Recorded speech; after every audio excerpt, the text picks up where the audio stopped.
So, I'll take you way back, but I'll give you a quick version. Grew up in a family of six, so four boys, including myself.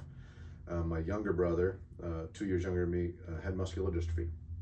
And so, a lot of difficulties with family finances and lots of doctor's visits and everything as we grew up. He passed shortly before he turned 16.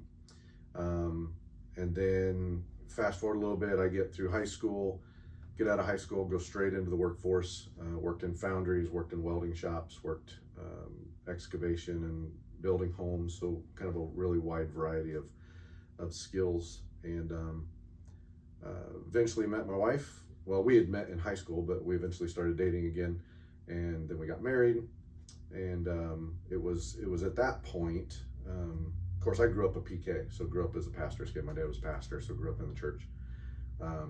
But those years after high school until I met my wife and we decided to get married were my rebellious years, doing everything and anything.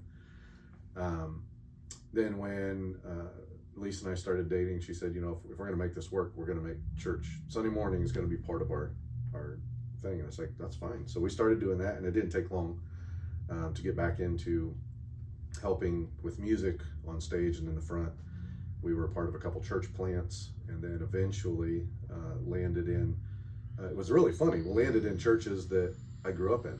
So really? We went back to where my mom and dad were serving or were attending, and I served there for 6 years as the worship pastor there.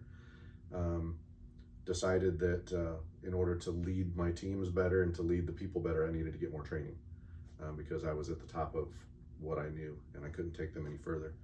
So I stepped out of that position, went to another church that was much larger on the southwest side of town, and was just going to go serve and just be a part of it and kind of soak in some of that higher learning and some of the bigger church ways of doing things. Went and auditioned for the team and walked off the stage, and they offered me a job right away as one of their assistant worship pastors. So spent 5 years there, and then got to that point in my career profession as a pastor that I wanted to take it to that next step. So then that's what led us to Hope. Found out that they were hiring a worship pastor. And what year was that? That was 2015. Okay. Yeah. So almost 6 years now. Mm-hmm. And we've been here since 2015. Love the community, love the camaraderie and the smallness of Bluffton and Aussie, and it's worked out really well for us.